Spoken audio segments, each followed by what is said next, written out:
Hi, I'm Devin from Fitness Zone, and this is Brock Lekuman. This is our very first demonstration video, and so what we're going to be doing is showing you guys how to do a proper squat. Okay, Brock, so the first thing we need to know about doing a squat is our foot positioning. So, what you can do is you can have your foot placed in a few different ways. It can be hip width apart, or maybe even just a little bit wider.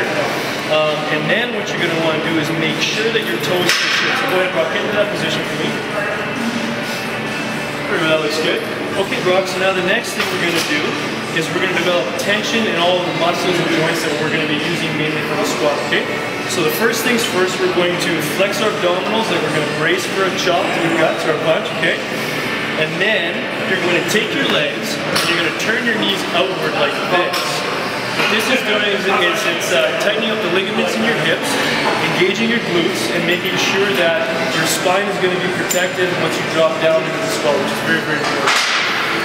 Okay, Brock, so the next thing you're going to do now, once you're in this position, you're going to relax those glutes because it's pretty much impossible to bend with your butt tight.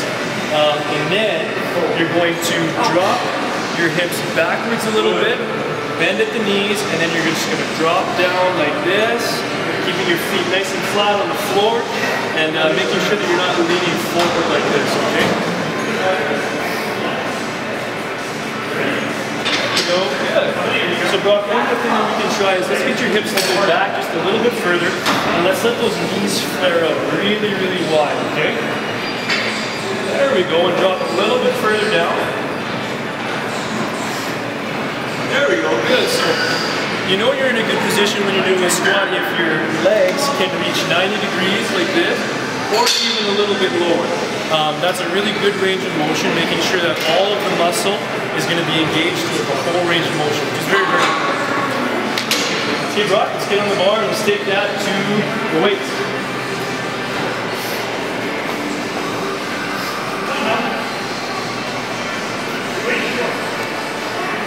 Stand up. Okay, so now before you even start to squat, let's get those abdominals tight. Get those knees turned out. And let's get those elbows pointing down. There we go. Okay, Brock, so same thing, let the hips come back a little bit. Flare those knees out. We'll drop down, down, down, and up. Good, let's go one more time. And up. Perfect. Go ahead and rack that bar, Brock. And that's how to do a squat.